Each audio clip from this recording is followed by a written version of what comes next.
Senhoras e senhores, a partir deste momento, o Tribunal de Contas do Estado de Sergipe, através da Escola de Contas, conselheiro José Amado Nascimento, que tem como diretor o conselheiro Carlos Alberto Sobral de Souza, dá início a mais uma etapa do curso de capacitação, o segundo curso de capacitação em licitações e contratos administrativos, que hoje tem como palestrante a professora Tatiana Camarão, que vai falar do tema Gestão de Riscos e Controle Preventivo da Lei nº 14.133/121. Para recepcionar a professora Tatiana Camarão, nós vamos convidar o conselheiro Carlos Pina de Assis, conselheiro corregedor do Tribunal de Contas do Estado de Sergipe e, até recentemente, diretor da Escola de Contas, conselheiro José Amado Nascimento. Bom dia, conselheiro Carlos Pina, nós convidamos o senhor para a sua fala. Bom dia, professora Tatiana Camarão, nossa convidada e autora que será da aula de hoje deste formidável curso montado pela Escola de Contas do Tribunal de Contas do Estado de Sergipe. Eu quero aproveitar e saudar também a doutora Carla Andrade Pina, que é a coordenadora da escola, o doutor Marcel Tavares, que superintende a escola na parte administrativa, na parte de suporte logístico, o doutor Pedro Silva Neto, que nos dá suporte técnico na retransmissão desta sessão, que vai ficar gravada e disponível, como fazemos sempre, para aqueles que, tendo participado da sessão propriamente dita, que é esta aula que vamos ouvir hoje, também tiverem interesse em repetir quantas vezes necessárias forem as aulas que estão sendo disponibilizadas. A professora Tatiana Camarão, senhoras e senhores, tem um currículo invejável. Ela é administrativista, tem como alma mater a Universidade Federal de Minas Gerais, na sua Faculdade de Direito, onde eu me habituei a ter amigos. O ícone da minha geração era o então diretor da Faculdade de Direito da Universidade Federal de Minas Gerais, o professor Alberto Deodato Maia Barreto, sergipano de Capela, meu amigo pessoal, a quem eu visitava com muita frequência quando morei em Belo Horizonte, e diretor por longo tempo da Faculdade de Direito, onde pontificou durante 3 décadas, lecionando gerações, inclusive geração que era minha. Eu, todavia, não fiquei em Minas, eu fui para Belo Horizonte, saí de Belo Horizonte e fui para Brasília, fiz o meu vestibular na UNB, lá fiquei algum tempo, depois me transferi para a Bahia por força, não foi por gosto, mas foi por força das restrições do AI-5 em fins de 1968, e jamais me perdi deste espírito mineiro, dessa respeitabilidade de Minas que Alberto Deodato encarnava com tanta proficiência. Tenho ainda amigos, já alguns aposentados, mas alguns amigos, como o doutor Fabrício, como o doutor João Batista, que são professores da Universidade Federal de Minas Gerais no seu curso de Direito. Há pouco falava com o professor João Batista de Oliveira Filho, professor e procurador da República, já aposentado em Minas Gerais, grande advogado, e ele me dizia da justificada fama de jurista e de publicista e de administrativista, especialmente relativa à sua especialidade, a esta questão que ela vai tratar hoje, que é a de licitações, de compliance, de governança, que são a própria substância da nova lei de licitações do Brasil. A meu convite, e por indicação da professora Patrícia Verônica Nunes Carvalho Sobral de Souza. Doutora Tatiana já esteve aqui no tribunal, já esteve na nossa Escola de Contas. E agora, substituído que fui, certamente com vantagem, pelo conselheiro Carlos Alberto Sobral de Souza, volto a ver a professora Tatiana entre nós. E quero lhe dizer, e dizer a todos que nos assistem, que nos ouvem, o cerca, professora, de 1.000 alunos inscritos neste curso, que é um privilégio para a Sergipe, é um privilégio para o Tribunal de Contas, é um privilégio para a Escola de Contas receber tão renomada professora, a quem, se não bastassem as minhas palavras, temos que acrescer as referências que a ela faz o ministro Augusto Nardes. E como eu, é admirador da professora Tatiana Camarão, e ele sim, especialista em governança, diz que ela o supera na colocação dos temas novos, novíssimos até, da vida literária jurídica nacional. E que ele tem tido oportunidade, mais do que eu, porque ele é um conferencista permanente, tem tido a oportunidade de fazer essa referência todas as vezes que se apresenta para falar sobre governança. O ministro Augusto Nardes, amigo pessoal, grande figura das instâncias mais altas do controle externo brasileiro, é, como eu, repito, admirador da professora Tatiana Camarão. E eu trago a declaração desta admiração para reforçar as minhas modestíssimas palavras, com a força do prestígio e do alto reconhecimento que o Brasil dedica ao ministro Augusto Nardes. Professora, sinta-se bem entre nós. Esteja conosco como se em Minas realmente estivesse, inclusive virtualmente. E tenha dos seus admiradores a certeza de que a senhora nos orgulha muito. A senhora é motivo de grande satisfação para aqueles que, a admirando, têm um gosto especial em ouvi-la no desenvolvimento dos temas de sua especialidade. Sei que a senhora atualmente está trabalhando muito diretamente com a chefia do Poder Judiciário de Minas Gerais, e isso é uma prova de que Minas, através dos seus poderes, não apenas com manifestações retóricas, mas com convites concretos e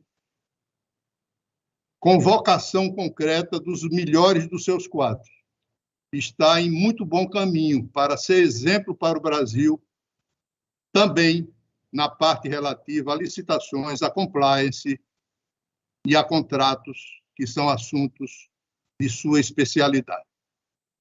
Seja muito bem-vinda e faço aquilo que a senhora está habituada a ouvir quando deixa a sala dos professores para se dirigir à sala de aula. Aquela saudação entre nós, professores, que é simplesmente assim: boa aula.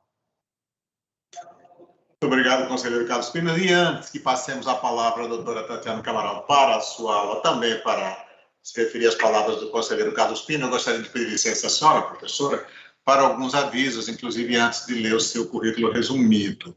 Nós queremos informar aos participantes que a lista de presença será divulgada às 11 horas, através do link no chat e ou descrição do vídeo.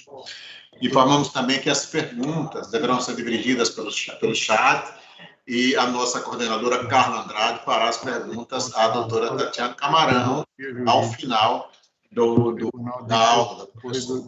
Agora nós vamos a um currículo resumido sobre a professora Tatiana Camarão. A professora Tatiana Camarão é graduada em Direito pela Universidade Federal de Minas Gerais, é mestre em Direito pela Universidade Federal de Minas Gerais, vice-presidente do Instituto Mineiro de Direito Administrativo, o IMDA, tem experiência na área de Direito, com ênfase em Direito Administrativo, atuando principalmente nos seguintes temas: licitação, contratos administrativos, Lei Anticorrupção Empresarial, a LGPD, compliance, servidor público em processo administrativo.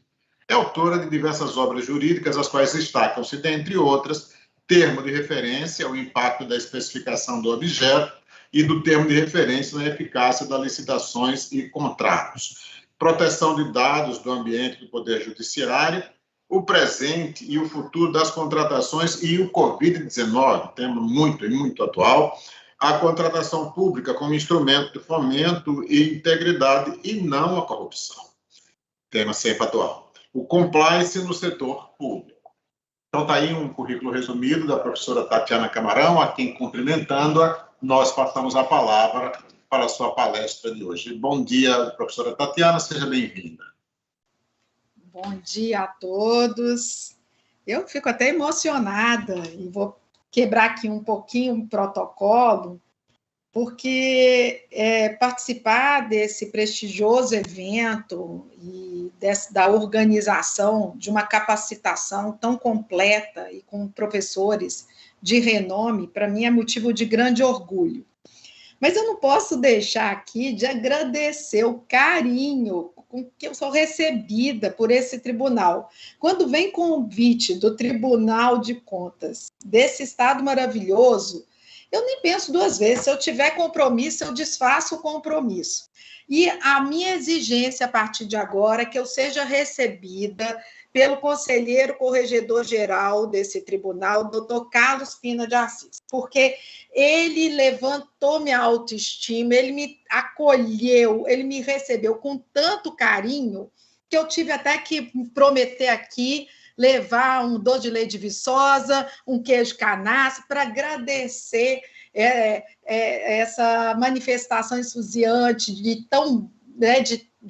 que me traz assim essa demonstração cabal com que você fez, o conselheiro, de realmente acolhimento que me deixa muito feliz. Então, quero agradecer ao senhor que, como me disse, tem uma raiz mineira, Colégio Santo Antônio, Instituto, o que denota aí a completude do conhecimento, porque são referências no Brasil, essas duas escolas que foram citadas, então está mais do que demonstrada aí como que o conselheiro é uma pessoa de um cabedal de conhecimento que a gente precisa destacar, fora o lado pessoal, que também denota aí uma pessoa diferenciada e que eu agradeço a forma que me recebeu e o carinho que me recebeu. Então, deixo registrado aqui, conselheiro, que todos os eventos eu vou exigir a participação do senhor, porque me fez muito bem a minha alma, e muito obrigada, agradeço a todo o tribunal em seu nome. Quero também aproveitar aqui para agradecer a coordenadora da escola, a doutora Carla Andrade, o jornalista Carlos França. Em especial, conselheiro, se o senhor me permitir, eu quero agradecer a professora Patrícia. A professora Patrícia sempre me prestigia, sempre é muito carinhosa comigo, me recebe e me dá, tem uma deferência comigo. Então, eu quero aqui agradecer a professora Patrícia pelo carinho, pela deferência e pelo convite que me foi feito, e vou fazê-lo também em nome de toda a escola, Carla, se me permitir, esse agradecimento. Quero também registrar aqui um carinho especial, porque os sergipanos, eles são diferentes, sabe, conselheiro? Eles são diferentes, eles vêm com DNA aí diferenciado, eu não sei o que é. E essa modulagem diferente do sergipano me faz também ter uma amizade muito próxima. E aqui eu quero agradecer a todos os sergipanos e vou fazer em nome do diretor do tribunal, o doutor Marcos Alcântara, tribunal do TRT aí do Estado, que é uma pessoa também que eu tenho um carinho imenso. Então, em nome dos sergipanos, aí eu quero agradecer, em nome do Marcos, eu quero agradecer todos os sergipanos pelo acolhimento. Então, a todos vocês, eu quero saudar, quero dizer que é uma alegria imensa, e dizer que, né, digamos assim, o que me deixou com um sentimento de realização na hora de participar desse evento é tratar de governança. E quando o conselheiro cita o ministro Augusto Nardes, eu falo assim, ele é o nosso patrono, ele é o nosso embaixador da governança, e é isso mesmo, porque ele vem assumindo essa bandeira há muito tempo e fortificando e mostrando a necessidade das organizações pensarem de forma diferenciada e prestigiarem a governança em suas estruturas. Então, quero aqui parabenizar as atividades e esse movimento capitaneado aí pelo ministro, porque não é possível nós hoje vivenciarmos esse ambiente público sem a governança. Ele é o nosso embaixador. Eu estava conversando há pouco sobre um poeta sergipano, conselheiro, que é o Santos Souza, que é um poeta conhecido, e o jornalista Carlos França estava me contando a respeito dele, história maravilhosa, e, enfim. E o Santos Souza, numa reportagem, ele colocou que a poesia bate na porta e tem que abrir para essa poesia entrar. Foi a fala dele. E hoje eu começo a minha apresentação falando que a governança bate na porta das organizações e nós temos que abrir. Então, parafraseando aqui Santos Souza, vamos abrir para a governança as organizações públicas. E assim eu começo a minha apresentação. Então, se os senhores me permitirem, eu vou colocar os slides aqui. Carla, se você pode me dar um ok? Ainda não apareceu aqui não, professora. Pois é. Pedro está aqui, ele também pode dar um suporte para a gente, qualquer coisa. Pedro está aqui, da informática. Certo. Vamos aguardar um pouco, Carla, o compartilhamento, porque às vezes demora. Demora um pouco. Ótimo. Então, vejam bem, o tema que me foi colocado é gestão de risco e controle preventivo na Lei 14.133.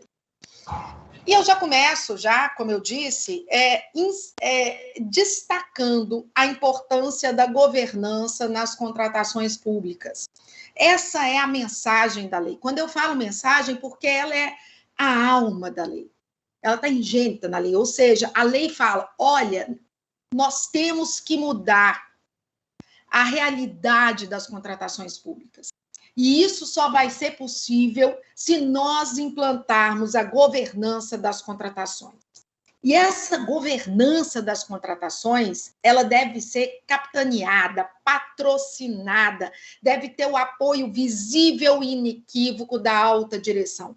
Por isso que o parágrafo único do artigo 11 da Lei 14.133 fala a alta direção do órgão ou entidade responsável pela governança deve implantar processos e estruturas.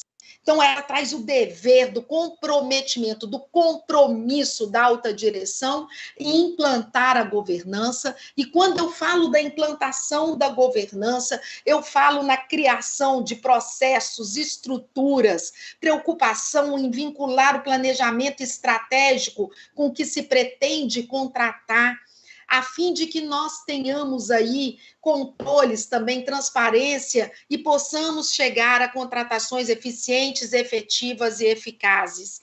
Porque o fim de uma contratação pública, o objetivo da contratação pública é o atingimento de propostas vantajosas, observado o ciclo de vida, a observância do princípio aí da isonomia, o alcance de preços mercadológicos, a inovação e o desenvolvimento nacional sustentável. Então, a lei, ela coloca quais são os objetivos a serem perseguidos, no caso das contratações públicas, e como esses objetivos vão ser atendidos. Então, há necessidade de nós implantarmos a governança para efeito do atingimento desses objetivos. E quando nós falamos em governança, ela se estrutura em 3 mecanismos: liderança, estratégia e controle.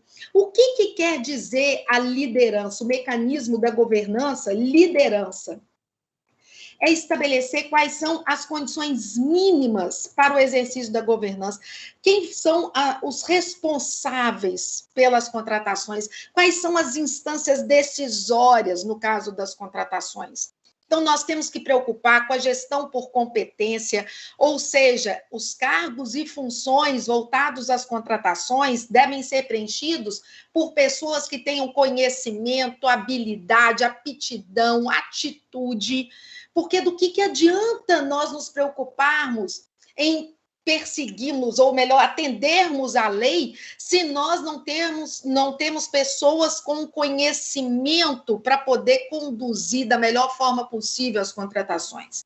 Além disso, há que se ter uma matriz de responsabilidades, definindo quais são as responsabilidades de cada função, de cada cargo. Então, qual é a responsabilidade do pregoeiro, da equipe de apoio, do agente de contratação, da assessoria jurídica, do controle interno, e das demais áreas, as áreas demandantes. Eu vou ter uma área de planejamento, eu vou ter ali uma equipe de planejamento, como é que as contratações elas serão concebidas, quem vai iniciar este processo de contratação. Então, isso tudo tem que estar definido nessa matriz de responsabilidade. Além disso, dá o encontro aí da integridade, que é pilar básico da governança, o perfil íntegro. Nós estamos falando de uma área sensível, exposta a riscos de fraude e corrupção. Então, nós temos que alocar nesses cargos e nessas funções aqueles servidores que tenham perfil íntegro, para que nós tenhamos negociações ético-aceitáveis. Então, esse é um outro pilar. O plano de capacitação, como é que nós podemos exigir dos servidores que eles atuem com excelência, se eles não recebem a qualificação, a capacitação, o treinamento para que eles melhorem, para que eles aperfeiçoem as suas atividades. Então, o plano de capacitação é um dever de todas as organizações, delas implementarem esse plano. Então, o plano de capacitação, uma trilha de aprendizagem, é o recomendado para efeito de nós melhorarmos o conhecimento daqueles que já atuam na área e aquelas situações em que nós não tenhamos aqueles servidores com conhecimento específico para que nós possamos, portanto, qualificá-los para o exercício desse munus, dessas atribuições. Além disso, outro mecanismo importantíssimo é a estratégia, em que nós vamos prospectar, fazer uma autoavaliação do cenário da organização, para ter um diagnóstico de quais medidas, políticas, ações nós vamos ter que implementar dentro da organização. E a própria lei nos traz algumas medidas que são estratégicas para as contratações no artigo 19. Entre elas, as contratações devem ser realizadas de forma centralizada, com a finalidade de ganharmos aí na economia de escala, evitarmos o desperdício.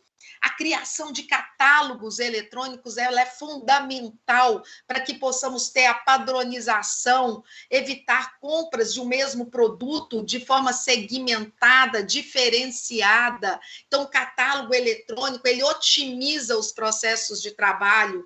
A criação e a aquisição de sistemas informatizados de gestão de contratos. A maior deficiência que nós temos diz respeito à gestão e fiscalização de contratos, uma das maiores. Por quê? Porque depois de terminada uma licitação, o que costuma acontecer é, menos uma, quando, na verdade, se inicia ali um dos momentos mais importantes, que é gerir e fiscalizar os contratos. Além disso, há que se padronizar modelos de minutas de editais, termos de referência, e essas minutas chanceladas pela assessoria jurídica e controle interno, com o propósito de nós também otimizarmos, darmos celeridade às contratações. A adoção gradativa de tecnologias e processos integrados para que possamos ter um acompanhamento mais eficaz das obras e serviços de engenharia, isso é essencial. O BIM, que é o Building Information Modal, que antevê a obra para que possamos fazer os ajustes para evitar o jogo tal, a questão nefasta que temos nas contratações, que é o jogo de planilha. Então, nós temos aqui uma recomendação para que se invista nesses sistemas e possamos, portanto, evitar as revisões contratuais, que são tão desastrosas para a administração pública. Além disso, nós temos outras ações a serem implementadas que dizem respeito à estratégia, o plano de logística sustentável. Ora, o texto da lei traz vários dispositivos voltados à sustentabilidade. Além de nós temos de preocupar com padrões de sustentabilidade nas contratações e um plano de logística sustentável para parametrizar o plano anual de contratações, que é outro plano importantíssimo, o PAC, Plano Anual de Contratações, que vai permitir que o planejamento seja feito de forma prévia, e possamos, portanto, fazer uma análise crítica do que se está pretendendo contratar. A política também de relacionamento com os fornecedores, do que adianta nós nos prepararmos internamente se os fornecedores desconhecem a dinâmica, as informações, e eles precisam, portanto, entender do como devem atuar, qual é a orientação dada pelos órgãos. Então, há que se ter uma política de interação com o mercado, o que nós não temos o costume de fazer. Por fim, há que se preocupar aqui com a política de integridade das contratações, buscando eticidade negocial. Ou seja, como devem ser feitas as reuniões, com a presença de, no mínimo, 2 servidores, reduzida a termo, nas minutas de contratos, nós devemos considerar a avaliação dos cadastros de empresas punidas, declaradas inidôneas e suspensas. Então, isso tudo deve ser referência para uma política de integridade. E, por fim, aqui, o que vai direto e vai ao encontro do que eu vou falar, a política de gestão de riscos. Nós temos que preocupar com essa política de gestão de riscos, definindo qual vai ser a metodologia, que não serve apenas para a área das contratações, mas para toda a organização. E o controle, que é o outro mecanismo da governança, que diz respeito à questão da transparência, responsabilização, monitoramento, gerenciamento, né, no sentido de monitoramento mesmo, verificar a eficiência, efetividade, eficácia, os resultados, se estão sendo alcançados daquelas contratações que foram realizadas. Portanto, essa é a mensagem da lei, que traz a governança como determinante para a melhoria das contratações públicas. E aí os senhores podem me perguntar o seguinte, mas isso é necessário? Tinha que prever essa medida na nova lei? Claro, essa reportagem já me demonstra de forma cabal qual é a realidade das contratações públicas, o desperdício de recursos, os prejuízos ocasionados pela ineficiência e corrupção. Isso é inadmissível. Em momento de crise fiscal, nós temos o prejuízo nesse vulto que aqui se expressa, é inaceitável. Então, nós temos sim que preocupar com a governança das contratações, mais ainda porque a governança, conforme diagnóstico que eu trouxe de 2015, a gente tem melhorado, por óbvio, nos últimos anos, mas naquela época já se mostrava que a governança era inexistente ou inicial na maioria das organizações em âmbito federal. Os senhores imaginam, então, os estados e municípios. É uma realidade muito distante. Então, nós vivemos hoje essa concepção de área de contratações públicas, necessitando da implantação da governança que se perfaz aí por meio dos seus mecanismos. Portanto, quando nós pensamos numa engrenagem das contratações, a gente fala numa engrenagem porque é um sistema, né? Um sistema de contratações públicas, ou seja, a engrenagem das contratações públicas, que começa com a sua fase de planejamento, que vai servir de substrato para a fase externa, digamos assim, de seleção de fornecedores, que após selecionado aquele que apresenta a proposta mais vantajosa, vai ser chamada a executar o ajuste, e aí nós temos que gerir, fiscalizar, acompanhar, supervisionar a execução deste contrato, para chegarmos ao final e avaliarmos se o interesse público foi atendido de forma efetiva, eficaz e eficiente. Então, essa engrenagem das contratações, ela teve um tratamento, digamos assim, prejudicado na Lei 8666, que se omitiu com relação a duas etapas importantíssimas, que é a etapa de planejamento, de deflagração do processo. Nós não temos na Lei 8666 um artigo que trata efetivamente da etapa preparatória, dizendo o modus operandi desta etapa, tampouco um destaque para aquele momento importante que é gerir e fiscalizar contratos. Nós temos um artigo apenas na Lei 67, da 8666, que fala em gestão e fiscalização de contratos. Do que adianta uma licitação feita e perfeita se nós não gerimos e fiscalizamos? Então, vejam aqui que essa não foi a tônica da Lei 14.133. Muito antes, pelo contrário. Esta lei, ela vai abraçar e vai tratar de forma diferenciada esta fase preparatória, bem como a fase de gestão e fiscalização de contratos. E ela enaltece alguns princípios que são essenciais para as contratações públicas, como celeridade, princípio da competitividade, da eficiência, do planejamento. Então, planejamento não é uma faculdade, é um dever de todas as organizações, de todos os poderes. Então, nós temos aqui uma preocupação com a eficácia das contratações. Então, é isso que nós temos que mudar a nossa realidade.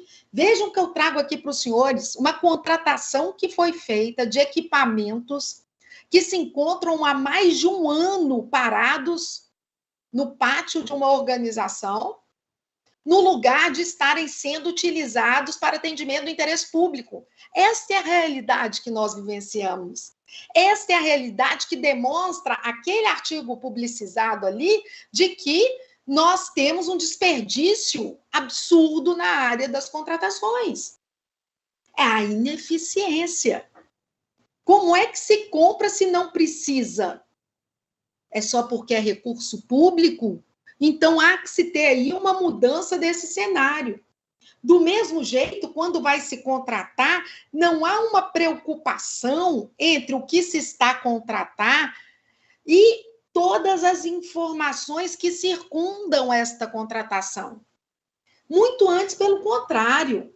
Professora Tatiana, Oi. Desculpa aqui interromper a apresentação da senhora, é que nós estamos ainda no primeiro slide. Não sei se a senhora já passou o slide, mas está no primeiro. Já passei. E nesse formato não está aparecendo a senhora. Então, a gente vai passar por aqui os slides para poder aparecer a câmera, a senhora. Será que eu vou passando aqui e... Porque eu acho que ficou a tela no primeiro ainda, esse formato. E também não aparece a câmera da senhora. Nós já temos até algumas perguntas aqui. Enquanto resolve, se a senhora quiser ir respondendo, eu acho que... Certeza. Aí, enquanto resolve, aí eu já vou, só para eu passar aqui, já vou para vocês me passarem, já pode postar aqui as perguntas que eu já vou respondendo. Tá certo. Bom, lá vai. Carla, não divulga por hora, não, porque depois eu faço um ajuste final, tá? Na apresentação, inclusive, aderente às perguntas. Perfeito? Tá certo, professora. Tá certo, não se preocupe. Combinado. Pode passar. Francisco José Alves Lima, para a gestão de risco e controle primitivo, permaneceria a elaboração do plano anual. Nós vamos falar disso agora, Francisco. Porque, veja bem, Francisco, qual é a questão? Vocês estão me vendo aqui, Carla, ou não? Carla? Ciro, agora sim. Agora sim. O que acontece, Francisco? Do que adianta nós? Por que é o plano anual de contratações, Francisco? A gente vai fazer um levantamento com as áreas, com as unidades administrativas das demandas. E essas unidades informarão quais são as suas demandas para o exercício seguinte. Vão informar quem? A área de licitações e contratos, que vai agregar essas demandas.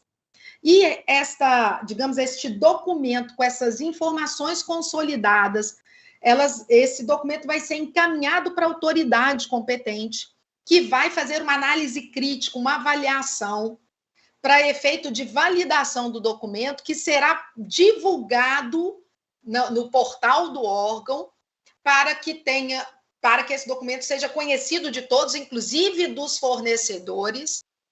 E com isso, portanto, Francisco, esse documento ele vai ter que ser observado no exercício seguinte. Agora, qual é a questão que me preocupa, Francisco?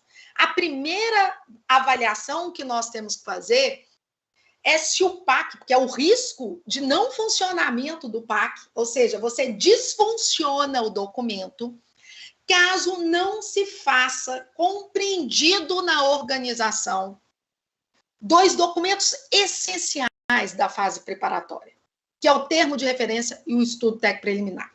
E eu vou te explicar por quê, Francisco. Porque se nós não tivermos uma compreensão de como fazer e fazer de forma bem feita esses documentos, quando da realização do processo licitatório aderente ao PAC, o que está previsto no PAC, nós vamos ter várias intercorrências em função de uma elaboração indevida, em função de descrição de objeto incorreta, em função de direcionamento, entre outras questões que poderiam ser evitadas caso nós tivéssemos realmente compreendido a utilização desses documentos. Então, quando isso não ocorre, a licitação acaba tendo estas intercorrências, como mandado de segurança, impugnação, declaração de licitação deserta, declaração de licitação fracassada. O que importa em dizer, Francisco, que aquilo que foi previsto e planejado previamente, ele não vai ter o atendimento esperado.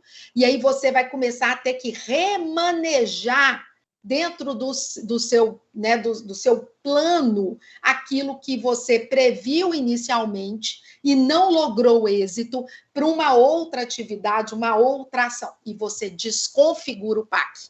Então, o grande risco no plano anual de contratações, da sua aplicabilidade, é de que nós não tenhamos a fase preparatória bem compreendida, absorvida e com o conhecimento pleno de utilização desses documentos e procedimentos que estão integrados nela.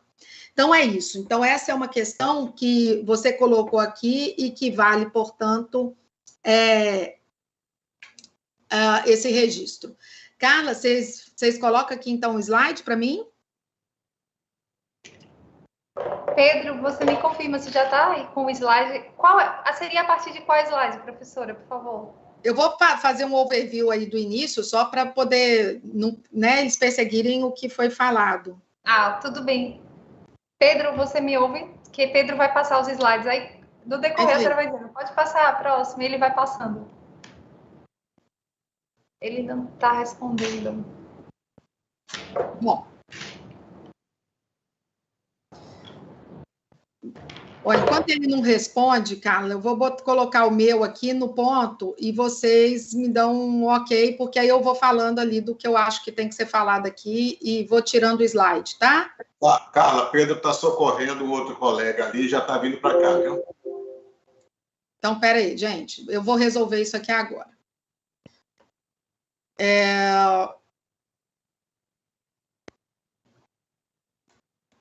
Bom, deixa eu... Carla.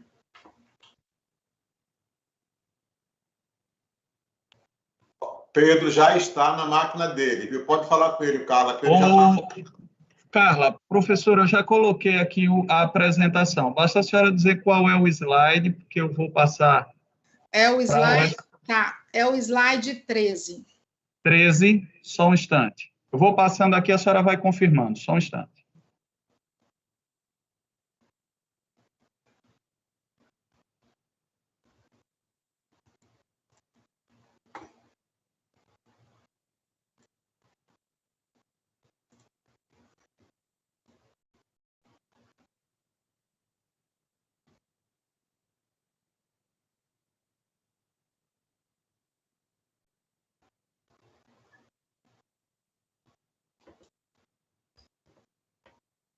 Carla, tem alguém me ouvindo?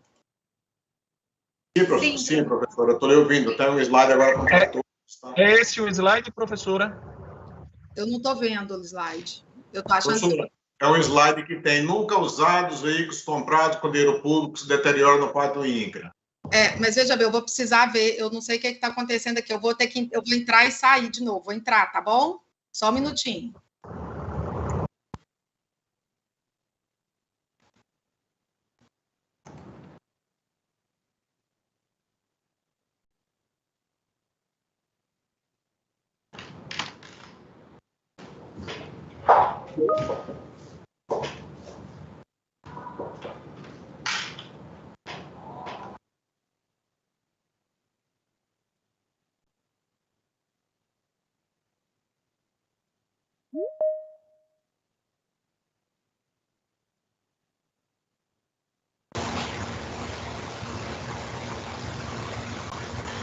Carla, alguém está ouvindo?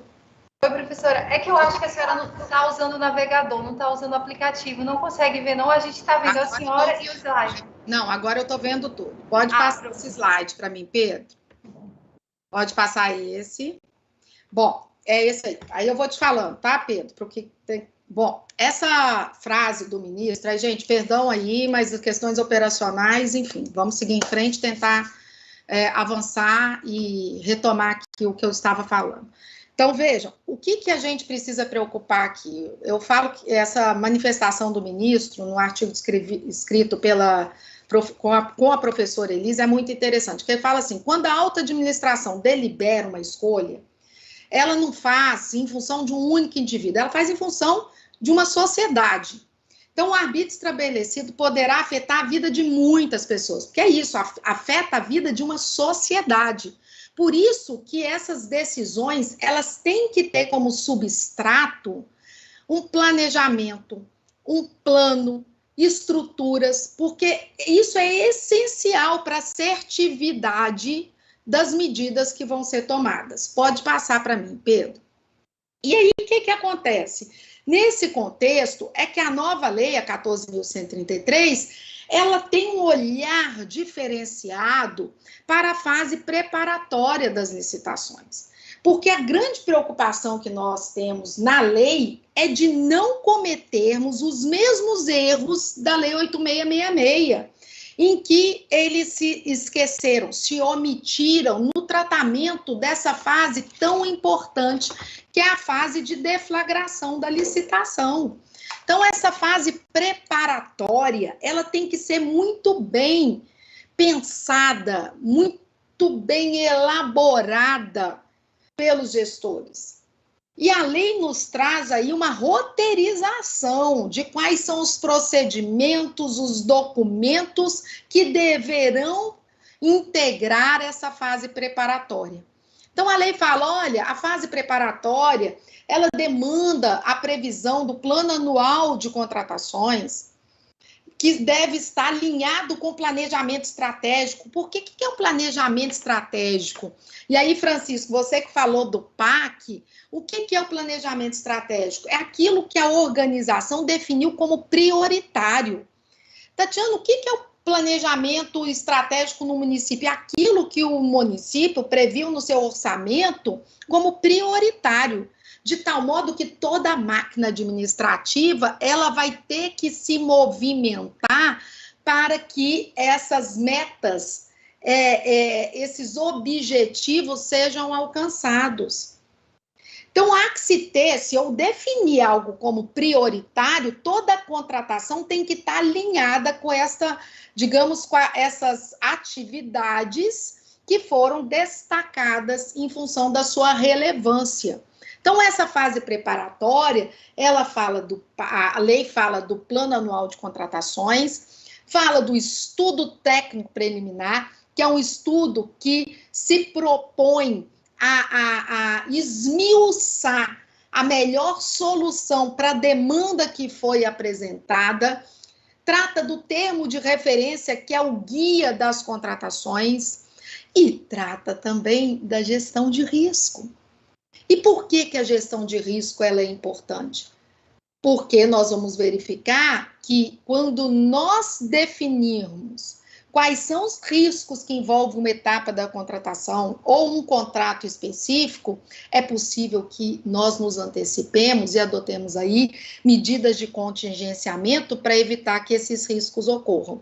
Então, vejam, senhores, que essa fase preparatória, pode passar 2 slides para mim, por favor, Pedro.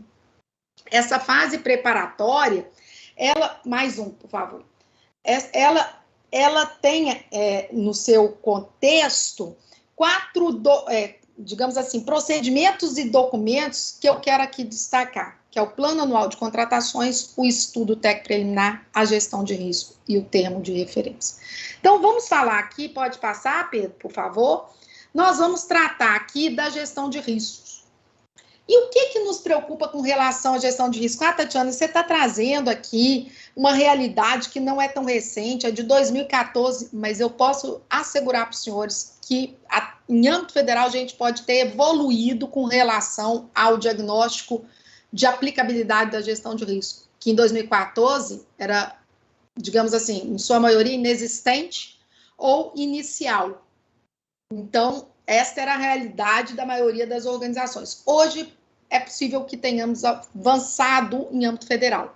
Mas a maioria das organizações, quando eu falo das organizações, são os municípios e alguns estados, sequer adotam a gestão de risco. Então, ela permanece no grau inexistente. Daí reside a preocupação. E por quê? Porque, vejam, senhores, o que é a gestão de risco? Ela vai me dar dados. Como é que uma direção toma decisões sem evidências e dados? Impossível. Então, a gestão de risco ela é fundamental, porque nós vamos nos antecipar e tratar aqueles riscos que podem impactar a organização. É isso.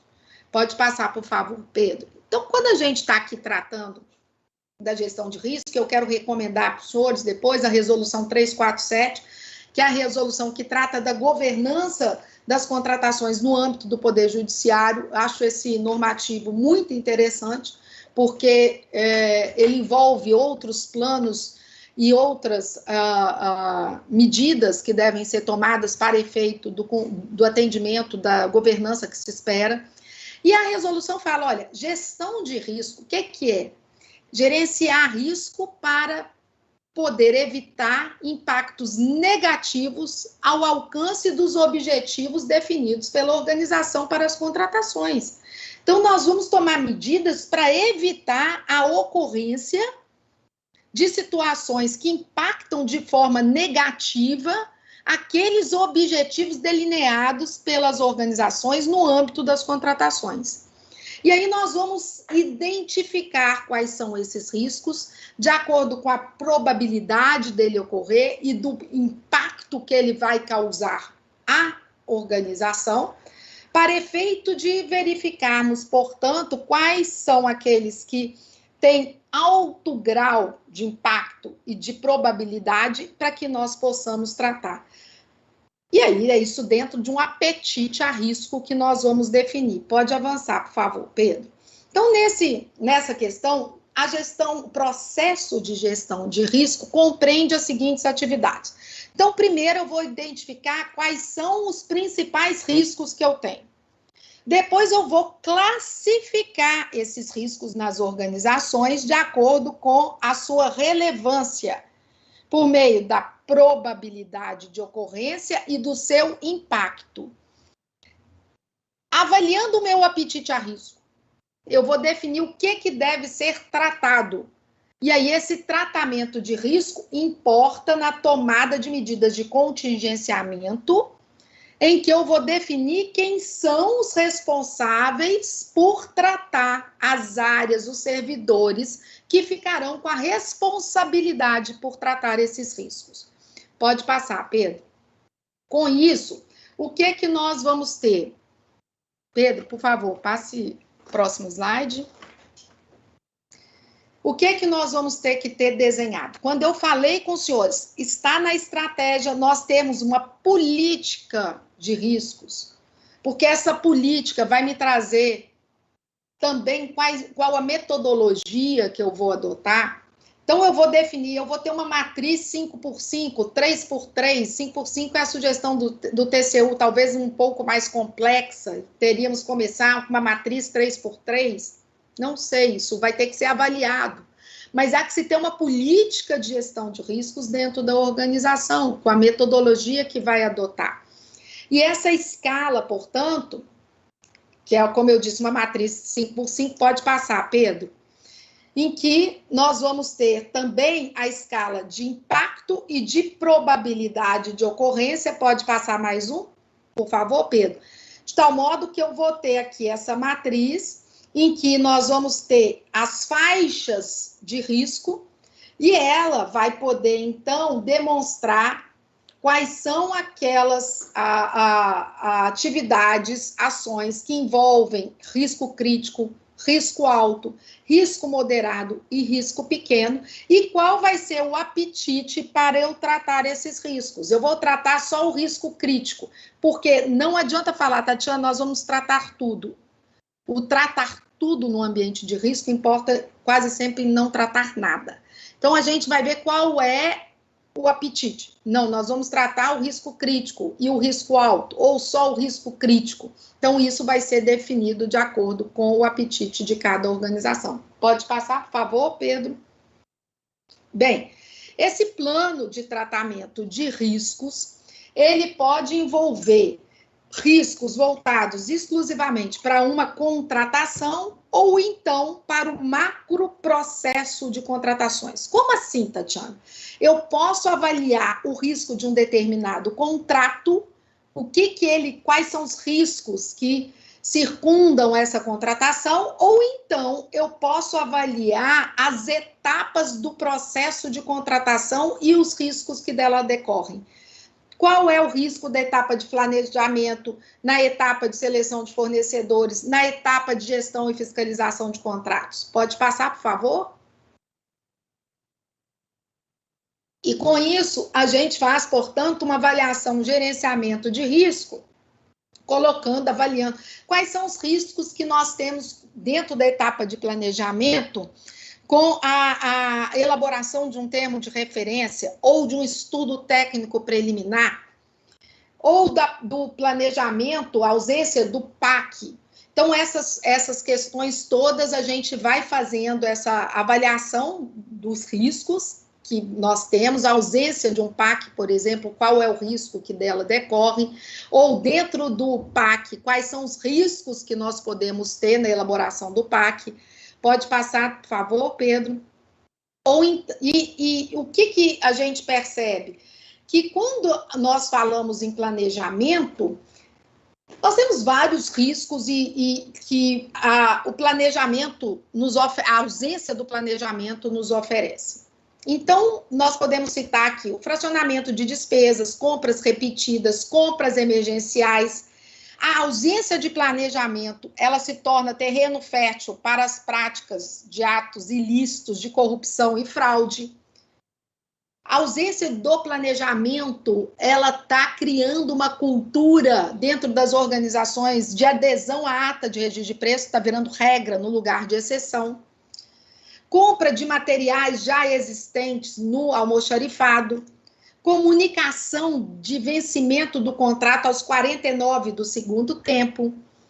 A falta de planejamento importa, muitas das vezes, não, na ausência da elaboração do estudo técnico preliminar ou da elaboração assodada de um termo de referência. Pois bem, dentro desse escopo, portanto, nós temos várias questões e riscos que decorrem da ausência de um planejamento. Pode passar, por favor, Pedro. E aqui eu mostro para os senhores a repercussão da falta de um planejamento. A ausência de um estudo técnico preliminar, por exemplo, pode levar ao direcionamento de um objeto, pode levar ao superdimensionamento desse objeto. A ausência de justificativa, de especificações, de requisitos que foram indicados, que não tinham motivação para se fazer presente nessa especificação. A compra aglutinada sem que se tenha uma justificativa da razão pela qual não se segue a regra de que objeto divisível licitação por item. Então, nós temos aqui várias questões que nos levam a um enquadramento dessa contratação numa configuração extremamente nefasta para a administração, prejudicial para a administração, que é quase sempre uma licitação deserta, fracassada, ou mandado de segurança, representação, nulidade da licitação. Então, essas são as repercussões da falta de um planejamento. Pode avançar, por favor, Pedro.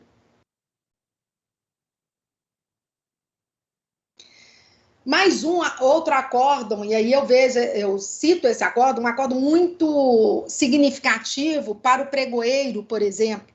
Olha, a ausência de um planejamento não afeta o pregoeiro, porque ele não é responsável por fazer coleta de preços, ele não é responsável pelo termo de referência, realmente ele é responsável pela condução do certame.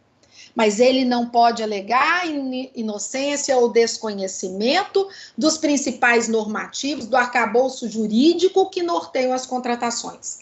Se nós temos, com relação à pesquisa, uma orientação de que há que se ter uma cesta de preços mercadológicos, o pregoeiro não pode alegar, quando o processo chega, que ele não precisava avaliar como foi feita essa pesquisa. Porque, no mínimo, é razoável aqui pensar que o pregoeiro fez uma análise crítica desse processo, inclusive para poder fortalecer o ambiente de negociação. O que importa em dizer é que a pesquisa mercadológica também foi considerada. E ele verificou que não tinham lá as informações conforme determina o artigo 23 da Lei 14.133, tampouco uma justificativa de desinteresse mercadológico ou limitação de mercado. Então, essas aí são as repercussões. Tatiana, isso então é um risco que nós temos ali com relação àquele que atua e que conduz o pregão perfeitamente. Vamos prosseguir, por favor? Bem, então essas repercussões todas, ou seja, definição, individualização do objeto licitado, sem observar as exigências legais e do ato convocatório, bem como de ausência de diligência, são várias repercussões que vão ter como seu núcleo ali a falta do planejamento, e que isso reverbera nas próximas etapas das contratações. Pode avançar, Pedro. Bem, então o que é importante que a gente vai verificar, que são as medidas de contingenciamento. Eu estou fazendo esse overview para a gente poder entrar daqui a pouco numa parte mais prática. Que é o quê? O que tem que ser feito para que esses riscos sejam evitados? Então, o plano anual de contratações é importante que seja feito? Mas além do plano, eu preciso antes, como eu já disse, criar uma cultura adotar ali medidas para que seja feita uma padronização e um conhecimento internalizado das organizações do termo de referência e estudo técnico preliminar. O PAC é importante porque ele permite que nós tenhamos a antecipação daquilo que se vai contratar e uma verificação do seu alinhamento com o planejamento estratégico, como já disse. A produção de catálogo eletrônico, ela se torna fundamental para evitar especificações equivocadas. Fluxos de processos de trabalho, é muito comum os órgãos não implantarem esses fluxos de processos de trabalho, que faz com que não se sabe, não é conhecido na casa de onde sai, para onde vai. Então, todos ficam um pouco perdidos e o processo acaba rodando dentro das organizações e muito tempo se perde com isso. A adoção do ETP e gestão de risco, apoiar a elaboração dessas minutas de TR, como eu já disse, a pré-qualificação, que é algo importantíssimo, porque se antecipa a avaliação de análise de amostra, o incentivo à normatização da pesquisa de preço para dar segurança jurídica interna, definindo quais fontes podem ser executadas, qual o tratamento que vai ser dado, é média, é mediana, vai ter que ter o descarte das informações de preços que são destoantes. Então, tudo isso faz parte dessa regulamentação da coleta de preços na organização, a preparação do mercado fornecedor. É importante preparar o mercado. Preparar o mercado, olha, se você vier ser contratado, tem que apresentar nota fiscal e fatura com esses documentos sob pena de não recebimento ou de atraso, né, nesse pagamento, porque isso, inclusive, afeta a orçamentação, o nosso orçamento dentro das organizações. O plano de capacitação que tem que ser desenhado, gestão por competência e profissionalização, não é mais aceitável que tenhamos na área das contratações amadorismo e improviso. Não é mais aceitável. Isso está muito claro. Gestão por competência, artigo 7º e 8º da Lei 14.133, só enaltece esse pilar aí do mecanismo da liderança. Pode avançar, Pedro. Bem, então, nesse contexto, como eu disse, a gente pode ter uma avaliação feita por etapas do processo de contratações ou então uma avaliação feita de acordo com cada contrato. Eu sempre cito como interessante um contrato que foi, eu coloco aqui um modelo feito aí pelo TRF, que eu gosto muito para mostrar como que eles aplicaram essa avaliação, em que trata-se aqui de um contrato de aquisição de botões para o tribunal, botões comemorativos. Aí os senhores podem perguntar, Tatiana, mas por que ele está aqui qualificado como estratégico e não operacional? Porque um botão num evento, caso ele seja entregue fora do padrão que a casa tem, isso dá um impacto na imagem do tribunal. Por isso que é um impacto que é estratégico. Então, há que se tomar aqui medidas para evitar, porque a probabilidade disso ocorrer, como aqui coloca, é média, mas é de alto impacto, porque mexe aqui com a reputação aqui da organização. E aí, quais são as medidas que podem ser tomadas para efeito de evitar que esses votos comemorativos sejam entregues em desconformidade com o padrão adotado? É solicitar que seja feita a prototipagem. Cadê o protótipo?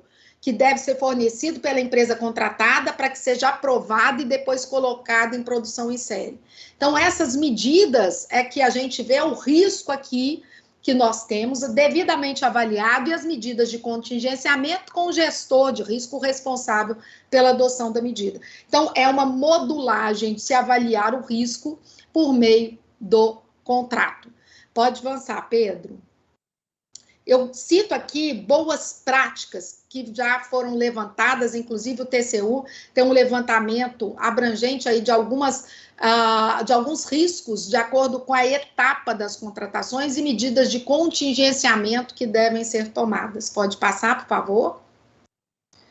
Bem, então vamos partir agora, só para vocês terem e eu poder ilustrar o que eu estou falando, alguns riscos que podem ocorrer num pregão ou em outra modalidade, para que vocês compreendam como é que isso funciona. Eu coloquei o pregão porque é a modalidade mais comum e para que a gente trabalhe um pouco esses riscos no macro processo licitatório. Pode passar, Pedro. Primeiro, então, a gente vai ver qual é a causa, ou seja, o que deu origem àquele evento. Qual que é a possibilidade de ocorrência desse evento, ou seja, desse risco ter aí um impacto dele, a probabilidade dele ocorrer e as consequências, o resultado desse evento de risco. Pode passar, por favor. Então, nós temos aqui, devido à causa, poderá acontecer o evento de risco, o que poderá levar à seguinte consequência. Então, vamos pensar aqui. Um objeto direcionado pode levar à impugnação de um edital que vai atrasar a licitação ou pode levar ao fracasso de uma licitação, comprometendo a continuidade do serviço da área demandante e impactando a qualidade e o atendimento do cidadão usuário. Pode avançar, por favor. E aí, trazendo uma sugestão de técnica de investigação de causa do risco, eu cito o diagrama de Ishikawa, que é a espinha de peixe, em que eu vou avaliar quais são as causas e o evento de risco. Pode passar, por favor, Pedro? Então, vamos ter aqui.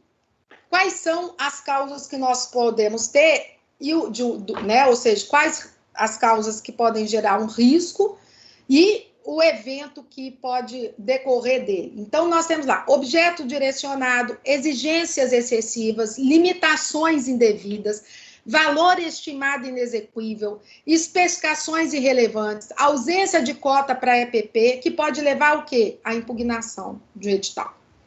Pode passar, por favor. Então, o evento de risco acaba sendo a impugnação do edital. Tatiana, como é que eu posso evitar? E aí, quais as medidas que podem mitigar, evitar esse risco e que devem ser adotadas? Então, a gente passa a adotar as medidas de contingenciamento, que estão diretamente relacionadas, quando eu cito essas hipóteses, a necessidade do estudo técnico preliminar, que possivelmente não foi feito de forma correta. E aí, vocês podem me perguntar, Tatiana, mas por quê? Porque o que se pretende o estudo técnico preliminar? Buscar a melhor solução para atender a demanda que foi apresentada. É isso que está no artigo 6º, inciso 20 da Lei 14.133. Então, a gente vai pensar aqui, o que é que eu tenho que ter e adotar para evitar esse tipo de risco esse tipo de evento de risco que foi apontado. Então, vamos tomar aqui medidas que precedem o momento de seleção de fornecedores para que nós possamos fazer os estudos necessários de tal modo que essas exigências limitadoras, restritivas, ausência de algumas informações, elas não ocorram. Para isso, há que se ter um bom estudo técnico preliminar. Pode passar, Pedro, por favor. E por quê? Por que esse estudo se propõe? A que façamos uma avaliação abrangente, identificando qual é a real demanda que se pretende atender. Qual é a demanda para que possamos encontrar a melhor solução? Eu preciso identificar a demanda. E aí, na busca da solução, eu vou ter que avaliar qual atende a solução que melhor atende, mas também preocupada em verificar como é que ela funciona no mercado. Como é que ela se adequa ao mercado? Não adianta eu buscar uma solução sem estudar o mercado. Qual o prazo de validade, prazo de garantia, prazo de entrega, quais são as novas tecnologias, as questões orçamentárias que envolve, porque se eu for comprar, ela se classifica em investimento, se eu for contratar prestação de serviço, é custeio. Todas essas informações, elas vão ser levantadas no estudo técnico preliminar. Pode passar, por favor.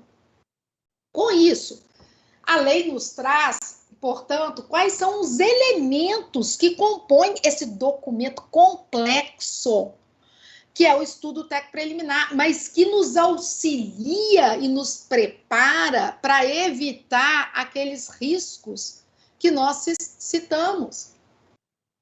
A impugnação ao edital se deu em função dessas fragilidades decorrentes da fase inicial da licitação. Então, o ETP vai permitir que a gente avalie, por exemplo, quais são os requisitos a serem observados. O que é que nós temos que verificar com relação aos impactos ambientais? Quais são como vai se dar a modelagem dessa contratação, se é por lote, por item, ou se é por grupo ou global?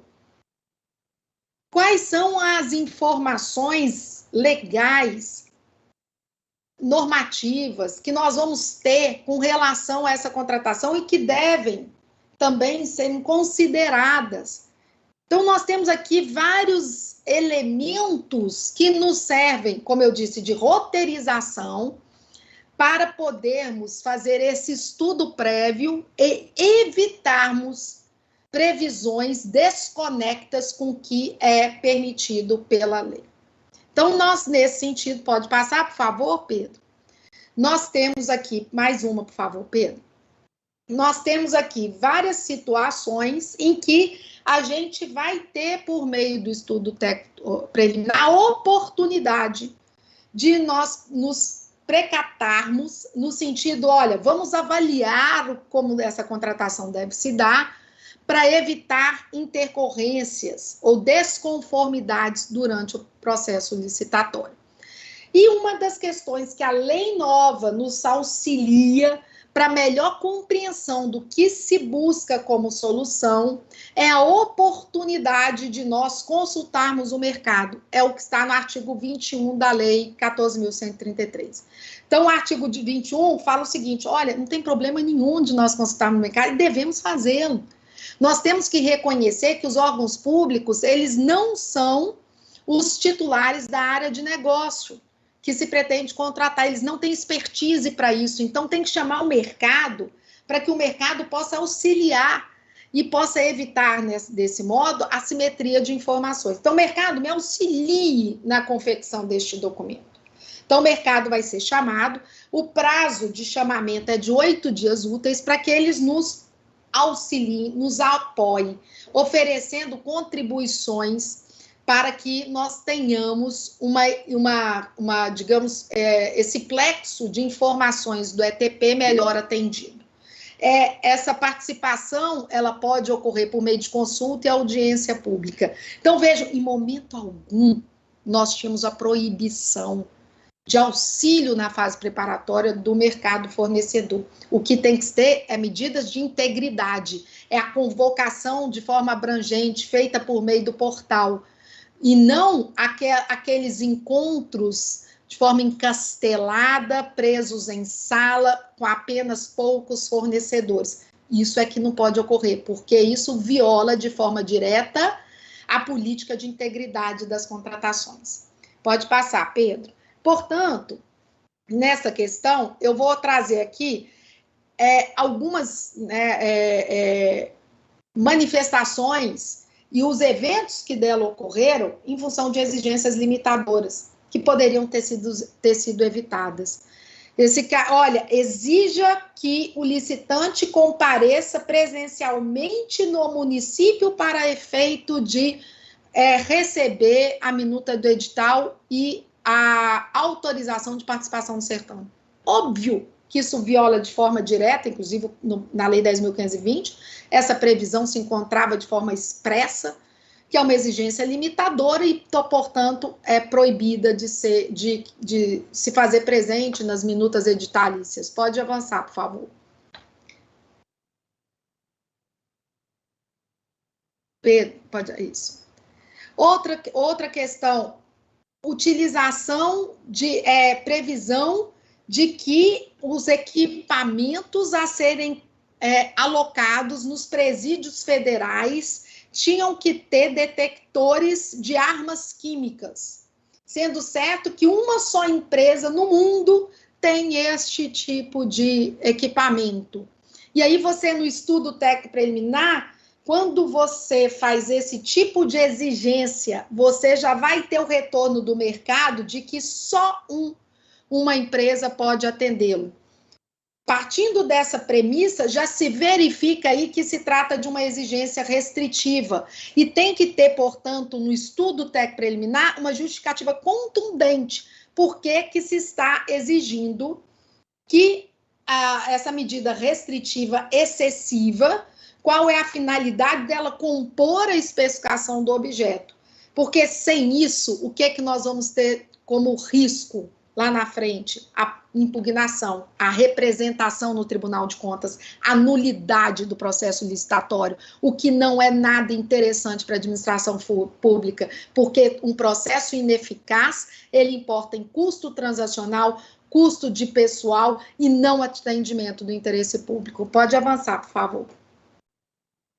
Bom, outra exigência que talvez, se tivéssemos um estudo preparatório, não teríamos aí uma justificativa para se fazer presente no ato, né, na minuta de edital, que é a expedição de laudo de desempenho de anodização do alumínio.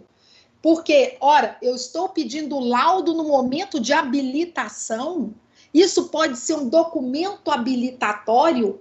A lei especifica quais são os documentos de qualificação de uma empresa. O laudo pode ser exigido para efeito de comprovação de uma qualidade de produto presente numa proposta comercial. E aí, isso vem descrito ali qual é a razão, ou no ETP, ou no termo de referência, de se estar a exigir um laudo. Porque toda essa justificativa leva a presença dessa exigência, mas a ausência da justificativa, ela torna, portanto, frágil as exigências que são feitas no edital. Então, olha o que acontece com esse pregão de acordo com a Código 3.246. Ele foi anulado.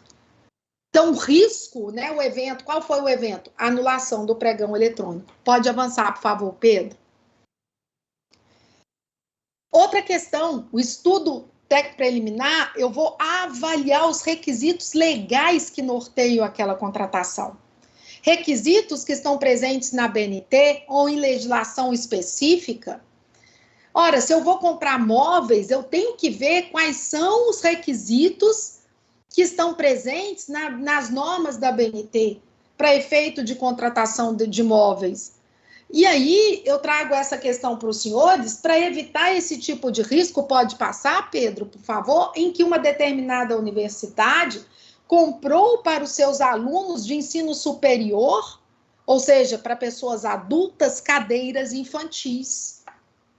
Ora, ou desperdício disso gerado, ou risco, aqui mais do que demonstrado, do prejuízo que se causou à administração. Então, nós temos uma questão que poderia ter e deveria ter sido evitada no estudo técnico preliminar, porque na hora de avaliação do elemento requisitos adotados na contratação, os requisitos legais têm que ser considerados.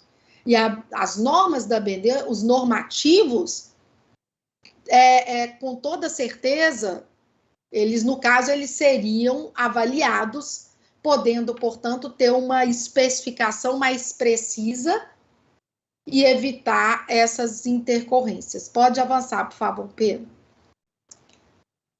Trago outra exemplificação, outro exemplo, aliás, no que diz respeito à categorização aí dessas contratações com ausência dessa fase preparatória bem desenhada, em que se contratou tornozeleiras eletrônicas para os presos sem baterias com tempo suficiente.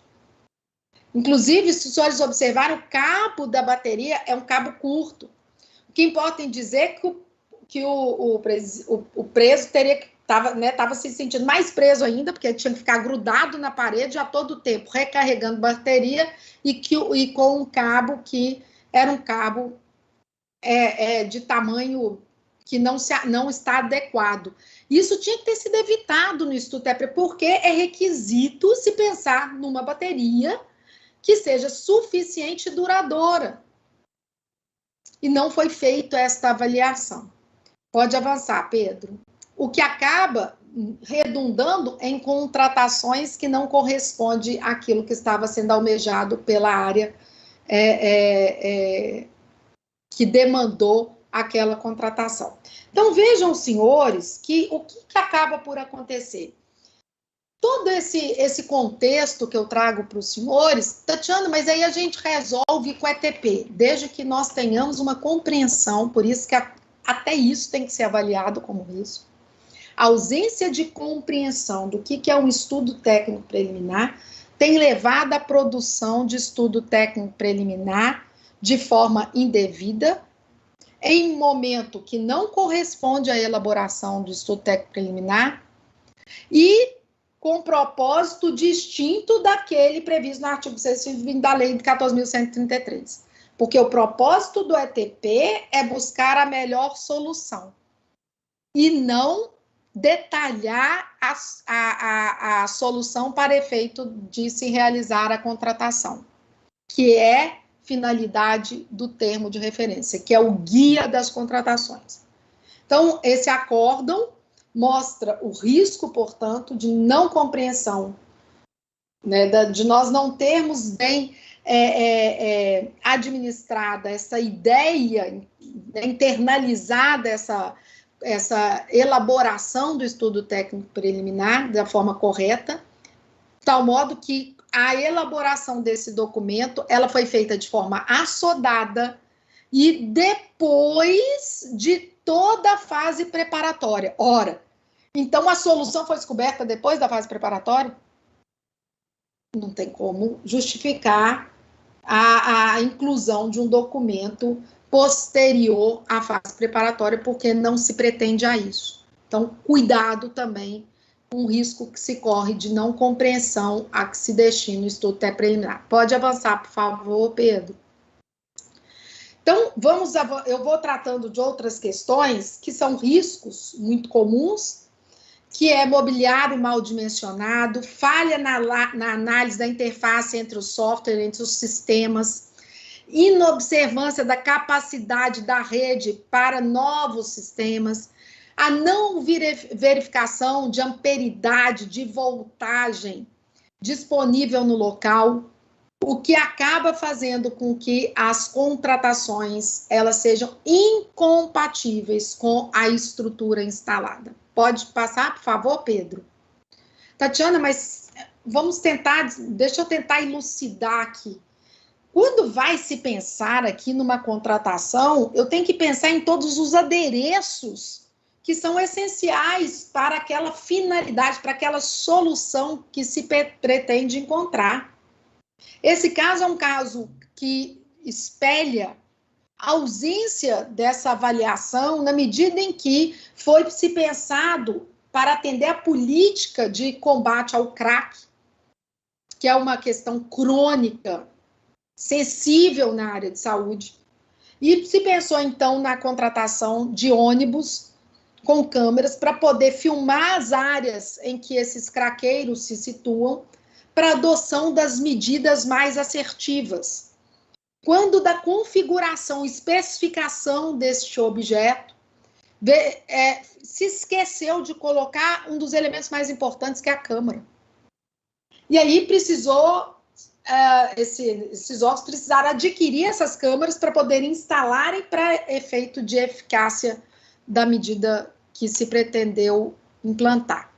Vejam, isso não pode ocorrer, gente. Isso é inadmissível. Um ônibus fica parado um ano, a política pública não é realizada, a sociedade tem, além do prejuízo passivo, porque ela que nos financia, nós temos aí um prejuízo decorrente de todas essas ações, o interesse público não está sendo atendido, então é algo, o risco da ausência do estudo técnico preliminar leva, portanto, a todas esses resultados que são resultados inaceitáveis, né, dentro da administração pública. Pode avançar, por favor, Pedro.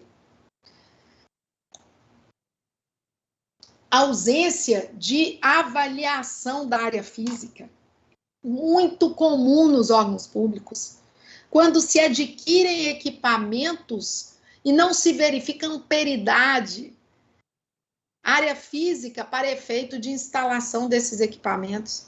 Então, o risco que se tem da falta do estudo que precede esta contratação é um risco real e que vem acontecendo com uma certa frequência. Tem um relatório do TCU, o Relatório Sistêmico da Saúde, que é um relatório que demonstra que 30% dos equipamentos médicos hospitalares eles se encontram no almoxarifado ou nos corredores dos hospitais. E por quê? Porque não foi feito o estudo da área física e da amperidade para poder receber esses equipamentos. Então, vejam, senhores, que isso é fato. Eu não estou falando nada, eu cito várias situações, inclusive reportagens de jornal, que espelham esse prejuízo em função da informação que deveria preceder o chamamento público. Pode passar, Pedro. Adequação a sistemas. Está aqui o programa que foi comprado pelo governo do Estado de São Paulo, ele não é aderente ao sistema que é utilizado pelo próprio órgão. Como assim? Ora, vejam, senhores, isso deveria ser requisito básico, comprar um sistema que não é aderente. Então, o sistema que está sendo adquirido vai ficar subutilizado ou inutilizado. Isso poderia ter sido evitado se nós tivéssemos feito um estudo detalhado em que, óbvio, um dos requisitos é adequação ao sistema que se utiliza.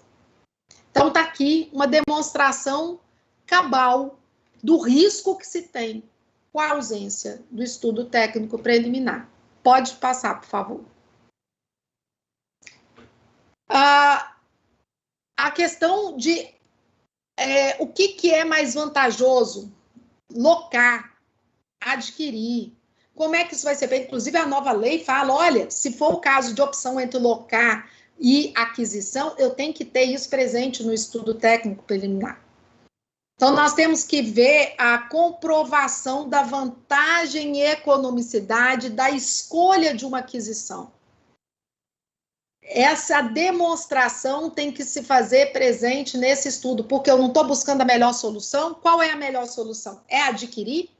A melhor solução é locar? Então, aqui eu busco qual é a melhor solução, que eu vou atender esta demanda que foi apresentada. Pode passar, por favor. E aí, partindo dessa prática que a gente está fazendo, utilizando essa metodologia, a gente vai para outras formatações. Especificação insuficiente do objeto, especificação equivocada, falha na análise de julgamento, isso pode levar ao que? Aquisição de material de qualidade não satisfatória. Então, na hora de especificar o termo de referência, súmula 177. A especificação tem que ser precisa, suficiente e clara.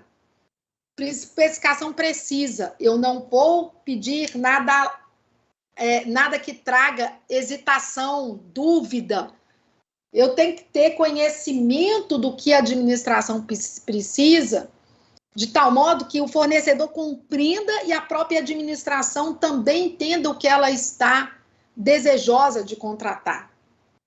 Então, essas questões, súmula 177, inclusive, nós estamos vendo aí decreto com relação a objetos de luxo, etc. Não basta a súmula 177. O que é suficiente? É não contratar o que é excessivo, desnecessário, irrelevante. Comprar exclusivamente o que atende à real necessidade daquela organização. Então, a especificação do objeto tem que ter cautela, porque senão nós vamos ter o risco de adquirir material que não é o desejado, ou material com qualidade duvidosa, não satisfatória, como dito aqui. Tatiana, vamos pensar então na análise de amostra para poder evitar. Será que esse é o melhor procedimento? Parar um certame para analisar a amostra do licitante vencedor da fase de julgamento de proposta? Não sei. Em momentos de pandemia que eles estão levando quase 15 dias, no mínimo, aí para mandar uma amostra, será que isso é interessante? Será que se pensar na pré-qualificação não é mais vantajoso? Para evitar esses riscos, são medidas que devem ser tomadas. Então, vejam, senhores, e aí eu vou parar já para poder responder as perguntas conforme acordado aí com a organização desse evento. Vejam, senhores, que nós temos riscos, e dos mais variados possíveis, com relação ao macroprocesso, com relação aos contratos, e há que se ter o dever dentro da administração. Pode parar, por favor, Pedro, de passar, para eu já partir aqui para o momento de responder as perguntas, e eu peço aos senhores que coloquem as perguntas aqui no chat para eu poder atender a demanda. Pedro, você consegue tirar? Não sei se já está... Professora, eu queria estender um pouco na exposição. Até o momento, nós não tivemos mais perguntas. Foi apenas aquela. Então, Pedro, vamos voltar, então. Porque se eu tivesse mais perguntas, se tivessem perguntas, eu iria parar aqui para poder respondê-las. Ô, Pedro, volta, então, para mim, por favor.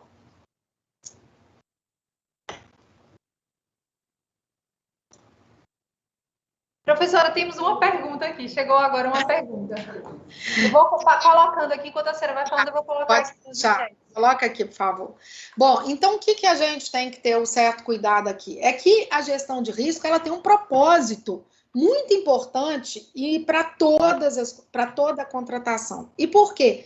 Porque ela vai poder nos orientar com relação àquelas medidas de contingenciamento que devem ser tomadas e que vão, portanto, evitar o que dela decorre, que são os prejuízos passivos e ativos comumente presentes nas contratações públicas. O Benito fala o seguinte: com o advento da nova lei de licitação, tornou-se salutar a existência de um programa efetivo de compliance, gestão de risco e controle interno dentro da administração pública. Benito, com certeza, e eu vou te explicar por quê. Veja bem, Benito, nós temos vários dispositivos presentes na Lei 14.133 que tratam do programa de integridade. Quer seja com relação à exigência do programa nas contratações de grande vulto, ou então como critério de desempate. Enfim, nós temos várias situações em que há necessidade de que as organizações se preocupem em implantar um programa de integridade. Lembrando que um dos parâmetros, porque o programa de integridade, de acordo com o artigo 42 do decreto 8.420, que é para o Executivo Federal, mas que acaba espelhando a produção de outros regulamentos do processo administrativo de responsabilização, esse decreto traz os parâmetros do comprometimento da alta direção, gestão de risco, código de conduta, canal de denúncia, comunicação e treinamento e monitoramento. São os parâmetros que eu dou de destaque para um programa de integridade. E na medida em que a administração pública passa a exigir um programa de integridade, com toda certeza ela tem que servir de exemplo. Ela precisa ter o próprio programa de integridade. Afinal, Benito, nós estamos falando aqui de faces de uma mesma moeda.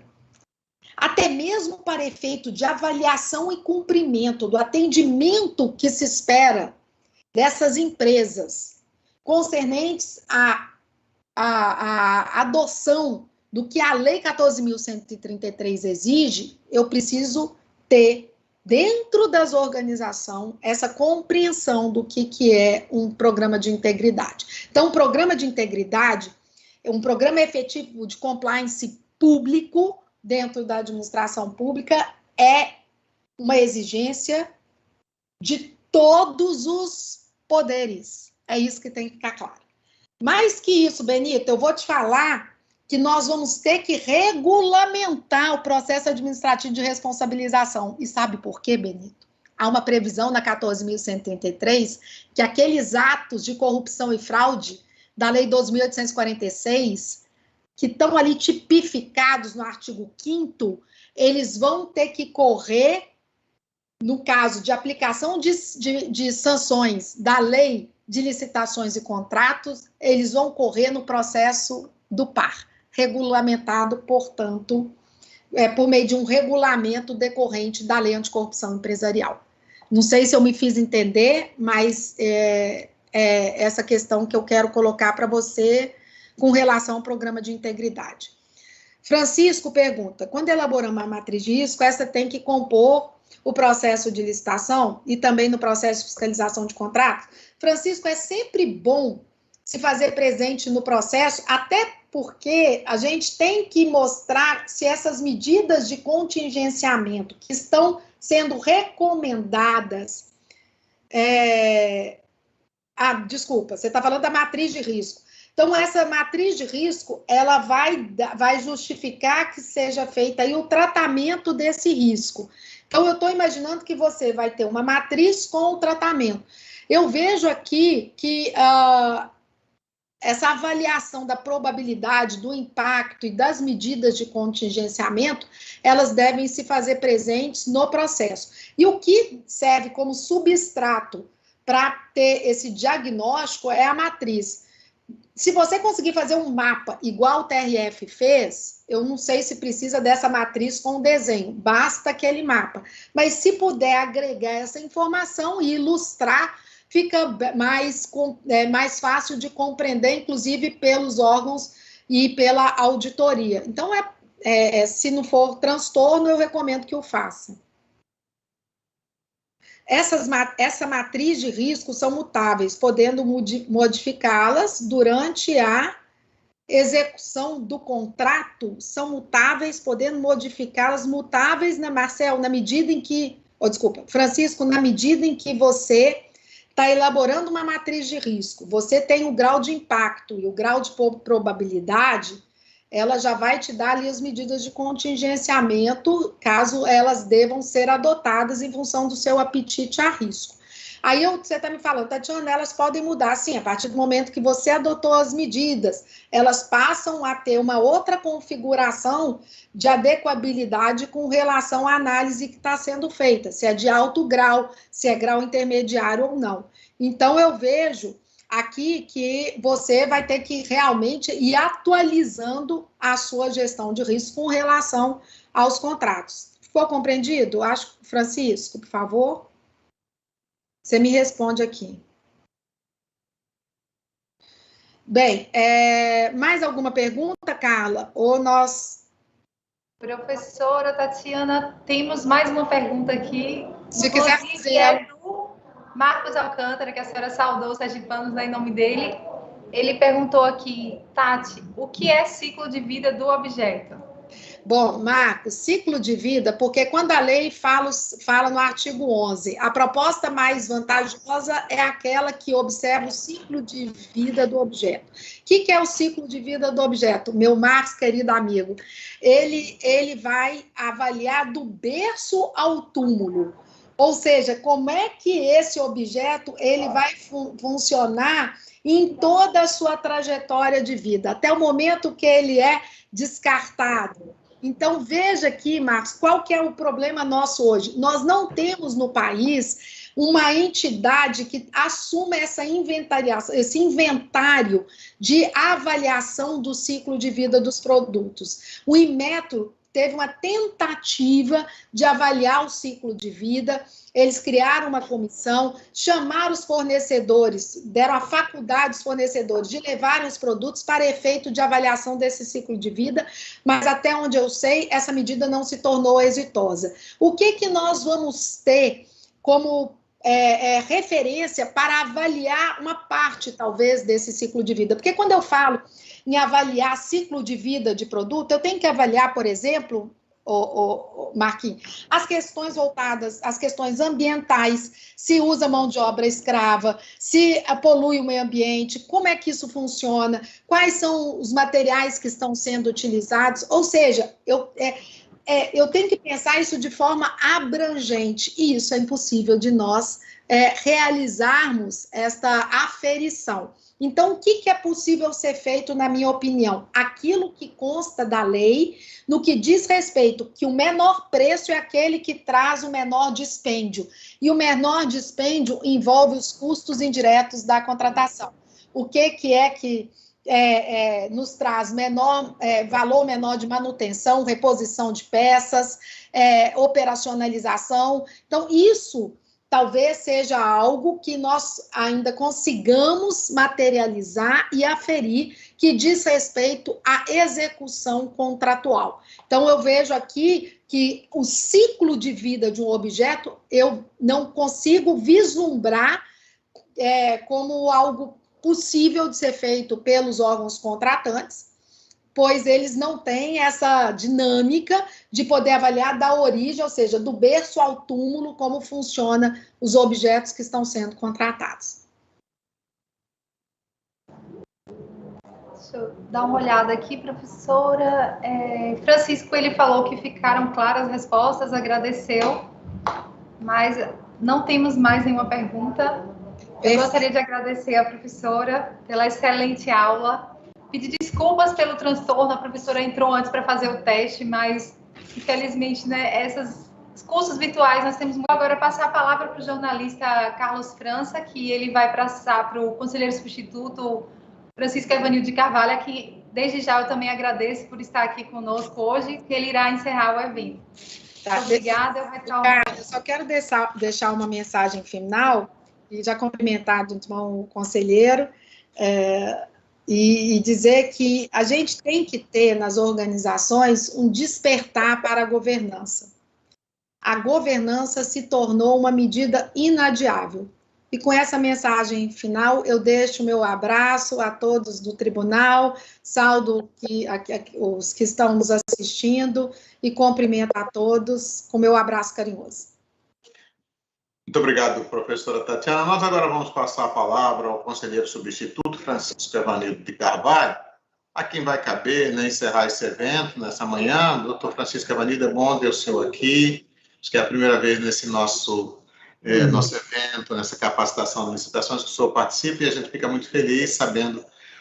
E agora eu deixo a palavra com o senhor para os cumprimentos à doutora Tatiana Camarão e encerramento do evento. Obrigado, Carlos França. Eu devo dizer que é com muita satisfação. Eu me sinto muito honrado em poder participar, mesmo que minimamente, desse segundo ciclo de capacitação sobre licitações e contratações públicas. Especialmente porque temos hoje aqui a professora Tatiana Camarão, que reconhecidamente, né, todos reconhecem o seu trabalho, a sua pesquisa, tanto na área de direito administrativo, em especial de contratações e licitações públicas. Então, professora, muito obrigado. Sobre o tema gestão de risco e controle preventivo da Lei 14.133, eu gostaria apenas de fazer duas observações a partir das colocações da professora, que são a observação que a gente pode constatar do perfeito alinhamento da lei com as melhores práticas de governança e compliance. Isso é inevitável e é muito bom que isso aconteça. E, além disso, também a responsabilização da alta administração das entidades públicas pelas medidas, né, de gestão de risco e controle preventivo. E digo isto, professora, e demais que nos ouvem, porque a gente pode dizer com clareza e com certeza que entre esses 1.000 participantes que estão acompanhando este curso, existem servidores da primeira, da segunda e da terceira linha de defesa. Então, daí a importância desse evento e da aula que a senhora ministrou para nós, que fazemos Tribunal de Contas, que fazemos a Administração Pública de Sergipe. Então, muito obrigado, fica aqui os nossos cumprimentos, o nosso reconhecimento, a sua aula, o seu trabalho, que foi magnífico. E quero dizer também que, eu não sei se a senhora conhece Sergipe, mas foi dito sobre o queijo de Minas, aqui em Sergipe nós também temos várias delícias, né? O caranguejo, as delícias da mangaba. Então, se a senhora vier a Sergipe, não deixe de experimentar e será um prazer recebê-la, quem sabe, num curso fisicamente, não é, Carla?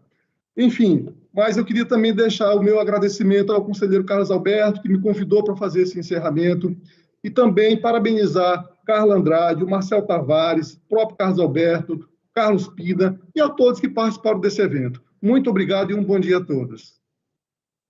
Doutor Francisco Evanildo, eu peço ao senhor que, por favor, permaneça aí, Sim, porque agora nós vamos fazer a entrega do certificado digital a doutora Tatiana Camarão, né? Está aí o certificado digital na tela, de maneira simbólica, evidentemente. Depois a Carla vai se encarregar de encaminhar via e-mail para a professora Tatiana Camarão. Então, é isso. Muito obrigado por exibir o certificado digital, e está aí, doutora Tatiana, para a senhora. Obrigada a todos, obrigada aí pela a escola. Mais uma vez eu quero agradecer em nome da professora Patrícia, e conselheiro, com certeza, vou colocar aqui no meu radar, é uma honra poder me fazer presente em Sergipe, estado que eu adoro. Então, muito obrigada aí pela deferência. Então, obrigado, doutora Tatiana, obrigado a todos. O nosso evento por hoje está concluído, né? Nosso obrigado muito especial ao doutor Francisco Evanildo. Nosso evento por hoje está concluído, e nós convidamos a todos para a nossa próxima aula, que será no próximo dia 7, né? Exatamente, dia 7, com a palestra do professor Dr. Marcos Nóbrega, com o tema Obras e Serviços de Engenharia na nova Lei de Licitação e Contratos. Com início às 9 horas da manhã. Dia 7 é agora, quinta-feira, né? Porque na outra terça, Carla, nós não teremos aula porque é feriado, né? Dia 12 não teremos. Então, essa dia 7, depois vamos pular o feriado na outra quinta-feira. Muito obrigado a todos. E em nome do professor, do Dr. Carlos Alberto Souza, Dr. Carlos Pina, e de todos que realizaram esse evento, a aula de hoje está encerrada. Muito obrigado. Bom dia.